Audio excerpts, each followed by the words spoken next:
আসসালামু আলাইকুম ইয়াল্লা হাবিবি কাম টু চিড়িয়াখানা।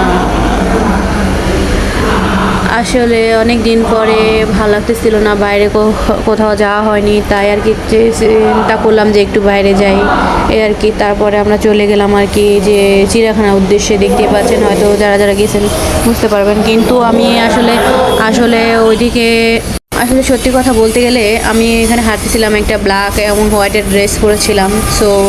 তো আসলে চিড়িয়াখানাটা আমার ওরকম একটা ভালো লাগেনি বলতে গেলে। আপনার বলতে পারেন যে চিড়িয়াখানা বলদা গার্ডেনের মতন হয়ে গেছে, মানে একটা পার্কের মতন। চিড়িয়াখানা আর নেই, সব মানুষ আর মানুষ। তো এই তো মোটামুটি একটু রিল্যাক্স হলাম আর কি, কয়েকটা পিকচার তুললাম, একটু খাওয়া দাওয়া করলাম। দেখতেই পাচ্ছেন আপনাদের আপু তো সারাদিন শুধু খাওয়া দাওয়ার উপরেই থাকে। তো তারপরে দেখলাম সাদা কাক, বা আপনার সাদা কাক কখনো দেখেছেন কিনা জানি না, বাট এখানে গেলে কিন্তু অবশ্যই দেখতে পাবেন সাদা কাকগুলো। তো তারপরে এখানে ছিল ময়ূর, তারপরে অনেক জীবজন্তু ছিল যেগুলো আমি আর কি ভিডিও করতে পারিনি, ভালো লাগতেছিল না, মন মানসিকতা এরকম ভালো ছিল না। তো সবাই ভালো থাকবেন, আল্লাহ হাফেজ, এবং কি আমাকে সাপোর্ট করবেন।